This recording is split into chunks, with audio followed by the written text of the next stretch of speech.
Pemirsa, geliat masyarakat Muslim di Korea Selatan mulai tumbuh seiring semakin banyaknya pekerja migran dari negara berpenduduk Muslim, salah satunya Indonesia. Pertumbuhan jumlah Muslim di Korea ini tidak lepas dari keramahan warga Korea Selatan pada pendatang Muslim. Dan untuk mengetahui seperti apa keseruan umat Muslim menjalani ibadah puasa di sana, kita akan membahasnya bersama diaspora yang tinggal di kota Seoul. Ada Mbak Ayu Merliasari. Selamat sore Mbak Ayu. Halo, selamat sore Mbak Anggi. Gimana Mbak Ayu, ini katanya tahun kedua ya udah di Korea ya? Iya, iya ini tahun kedua saya menjalani Ramadan di Korea Selatan, jauh dari rumah. Kalau di Korea nih Mbak, itu tuh tradisinya kayak gimana sih Mbak? Apakah mirip-mirip dengan di Indonesia atau ada sesuatu yang betul-betul beda banget gitu di Indonesia sampai betah nih udah tahun kedua nggak pulang-pulang?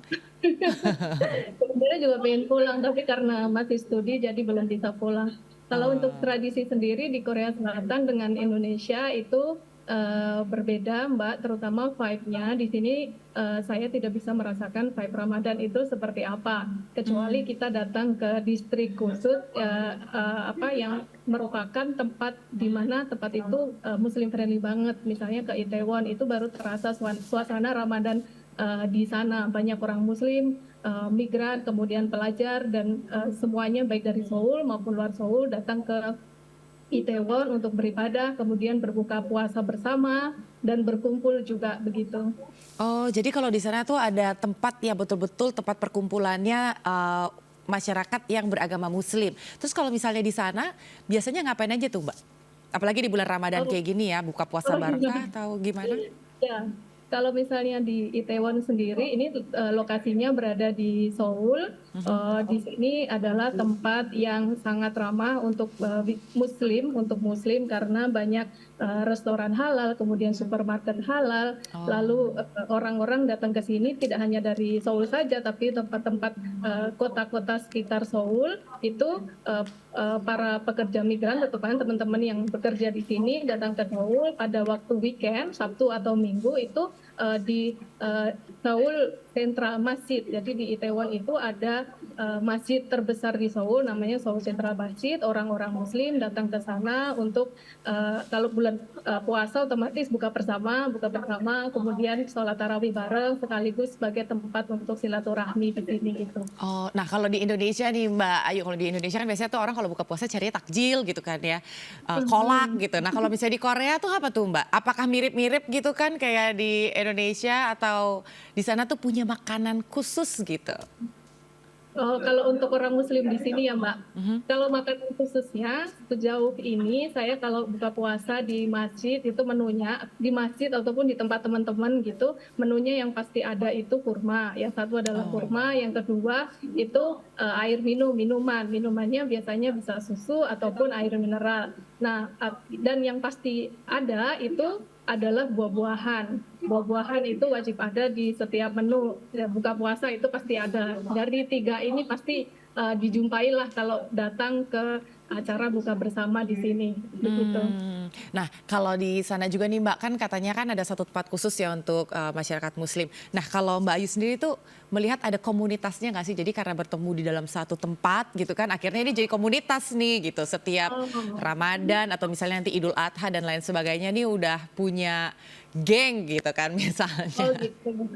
Kalau Ada nggak? misalnya di kalau kalau geng ataupun komunitas Muslim itu kebetulan kalau warga sini mereka membuat berdasarkan dari negaranya. Nah, yang Oh. saya ketahui misalnya dari Indonesia juga banyak komunitas Muslim dari orang Indonesia, misalnya teman-teman dari PCINU, PCIM maupun Rumah Muslimah Indonesia. Dan mereka punya tempat berkumpul khusus gitu, tidak hanya di Seoul Central Masjid ini gitu. Ada di beberapa wilayah di Seoul ada musola kecil-kecil, nah itu mereka berkumpul di sini. Nah, kalau untuk Seoul Central Masjid ini karena lokasinya adalah sangat strategis di Seoul, jadi waktu weekend mereka libur, oke, ayo kita datang ke Seoul nih, kita sekaligus buka bersama, ataupun sekaligus meet up, kumpul bersama, ya, cari makanan halal di sana, juga ada restoran Indonesia semacam itu tempatnya. Selain cari makan gitu kan, kumpul-kumpul biasanya ada tradisi juga nggak Mbak? Misalnya nih ya kalau kayak di Indonesia gitu kan kadang-kadang suka ada yang mau kunjungan atau buka puasa tuh ke panti asuhan gitu. Nah kalau di sana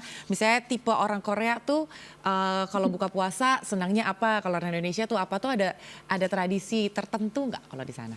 Oh, kalau orang Korea sendiri, ini maksudnya orang Korea yang Muslim ya, Mbak? Iya. Oh, orang yang Muslim kan di sini sangat-sangat minoritas sekali, sangat kecil gitu jumlahnya. Jadi mayoritas yang saya ceritakan di sini adalah warga Pendatang ya? Muslim yang tinggal di Korea Selatan. Nah, mereka kegiatannya selain di masjid juga tetap bekerja. Lalu ada juga dari Indonesia, dari teman-teman Indonesia itu, dari komunitas itu kita bagi-bagi takjil nih. Kita bagi-bagi takjil juga, Mbak, ke sesama teman-teman yang Muslim gitu, misalnya dari kampus Seoul, di Seoul, kemudian ada yang di Daegu gitu, kita bagi-bagi takjil gitu.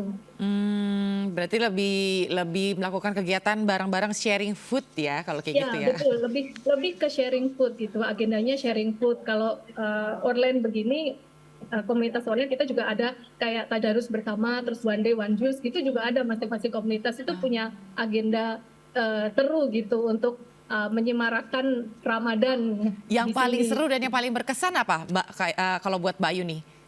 Kan tadi Kalau kan saya, katanya iya, kan iya, katanya kan selalu ada kegiatan yang seru gitu kan, yang paling iya, berkesan iya, deh selama 2 tahun betul. terakhir gitu mungkin apa, Mbak Ayu? Nah, kalau saya yang paling seru itu waktu membuat ini ya Mbak, bagi-bagi takjil gitu, bagi-bagi makanan. Jadi saya, kemudian teman-teman saya yang dari Daegu, kemudian dari Busan itu datang ke Seoul, terus kita masak bareng nih, kita masak bareng di salah satu tempat rumah teman saya, kemudian kita masak bersama di situ, lalu kita bagi-bagikan nih makanan itu kepada teman-teman dari masing-masing kampus gitu. Saya sih senangnya di situ sih, masak-masak, ngicip-ngicip makanan Indonesia. Kapan lagi kalau nggak sedang kumpul dengan teman-teman Indonesia gitu. Kalau bicara soal Indonesia, apa namanya, kangen gitu kan ya. Lagi bulan suci Ramadan kayak gini udah tahun kedua, kangen gak Mbak sama takjil pisang kolak kayak kita?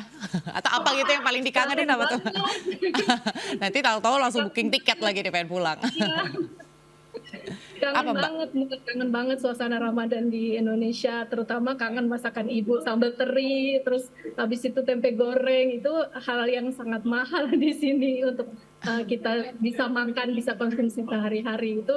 Jadi kangen banget, yang terutama makanan sih yang bikin kangen. Terus ternyata setelah 2 tahun di sini, berisiknya anak-anak pagi-pagi bangunin sahur itu sangat berguna. Nah, karena saya beberapa kali telat sahur karena nggak bangun gitu. Oh ya? Jadi kangen juga ternyata ya yang biasa bangunin pagi-pagi gitu. Sempat sempat ada perbincangan sama orang tua nggak gitu? Kalau misalnya tahun ketiga nih nanti gitu untuk dikunjungin atau segala macam gitu. Oh boleh boleh kalau berkunjung boleh. Tapi Udah pernah ada obrolan sama keluarga belum nih, Mbak? untuk berkunjung ya ada. Semoga nanti tahun ketiga saya bisa lebarannya di rumah aja, jangan di sini. Nah, Makanannya susah. nah itu dia. Kan ini kan lagi puasa gitu kan, yang sebentar lagi kurang lebih minggu depan ya, itu kan akan Ya, minggu depan. akan lebaran juga gitu. Ini sudah mulai terlihat geliat-geliat tanda-tanda lebaran gak sih Mbak kalau di Korea? Paling nggak Kalau di antar teman-teman muslim lah gitu. teman-teman ya.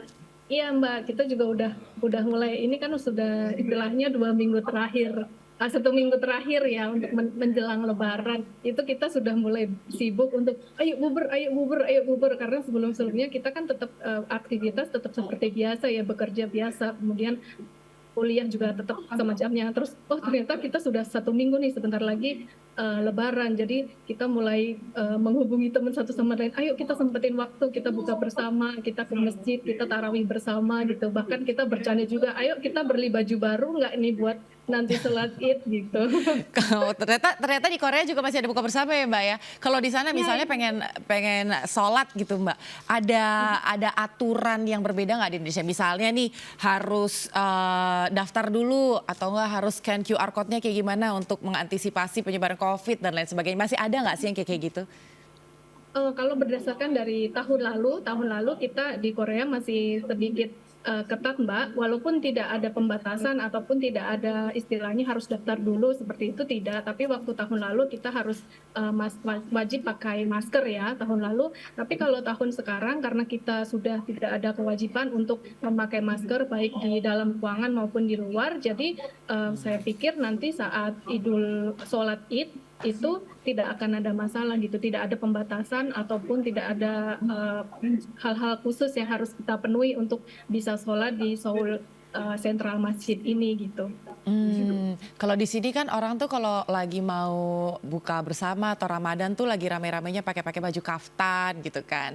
Kalau di Korea tuh ada juga nggak kayak gitu Mbak? Misalnya pun baju kaftan gitu, tapi ini tuh ada sesuatu sentuhan yang berbeda atau sebenarnya di sana tuh nggak terlalu memikirkan ke sana gitu ya. Udah seperti biasa aja buka puasa, puasa, sahur gitu. Gimana tuh Mbak kalau di sana? Eh, Kalau misalnya yang saya lihat ya Mbak, saya lihat kalau orang-orang misalnya muslimah yang datang ke masjid Itaewon gitu, saya perhatikan pakaian yang dipakai juga ada yang ya lebih simple sih. Misal ada yang gamis, memang mereka memang sehari-hari pakai gamis. Kalaupun tidak ya pakai baju biasa seperti yang saya pakai ini. Untuk sholat pun juga saya banyak menjumpai hal gitu. Terus kalau misalnya di toko-toko sebelah masjid yang menjual baju-baju muslimah begitu, saya perhatikan itu memang stylenya lebih ke Turki gitu, lebih ke Oh, Middle East ya, iya. model-model semacam itu gitu untuk Oh, model fashion, untuk fashion muslimah di sini oh. gitu. Terus kepikiran buat buka PO nggak tuh Mbak? Biasanya kan kalau orang-orang di diaspora kan akan apa think creatively gitu kan ya. Wah ini Middle East banget nih, unik nih, belum ada di Indonesia. Akhirnya buka PO gitu kan Ya, lumayan tuh. oh, boleh juga itu Boleh ide-ide dicoba yang ya. Terus untuk ada dipakai kenapa? untuk dipakai sholat id. Untuk dipakai sholat Id. Kalau dulu kan di Indonesia tuh suka ada sahur on the road gitu ya Mbak ya gitu. Meskipun sekarang ini sih udah nggak ada ya. Nah kalau di Korea ada nggak sih kegiatan kayak gitu? Kalau untuk sahur lebih enggak sih Mbak. Kalau di rame-rame di jalan tentu saja tidak ya, karena di kita mayoritas di sini, jadi maaf minoritas maksudnya, minoritas di sini, jadi harus tetap menjaga ketertiban atau menghormati lah orang-orang yang di sini. Kita tidak bisa melakukan hal semacam itu.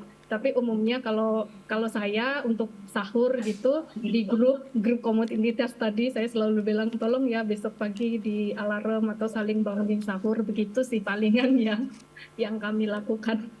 Oke, ini sebenarnya nggak jauh berbeda ya gitu dengan di Indonesia. Bahkan mungkin kalau didengar dari ceritanya Mbak Ayu, kayaknya keramaiannya tuh masih lebih ramai di sini ya. Jadi ntar Betul banget. jadi mungkin obrolan kita nih justru malah ngebikin Mbak Ayu makin kangen sama Indonesia. Nggak apa-apa Mbak, tapi ini kan pengalaman seru juga untuk teman-teman di Indonesia. Siapa tahu nanti next time-nya mau merasakan Ramadan gitu kan di Korea dengan menggunakan baju-baju Middle East dan makan kurma dan lain sebagainya. Terima kasih Mbak Ayu untuk sharing-sharingnya, untuk informasinya. Semoga sehat selalu Mbak dan selamat menunaikan ibadah puasa. Terima kasih Mbak Anggi.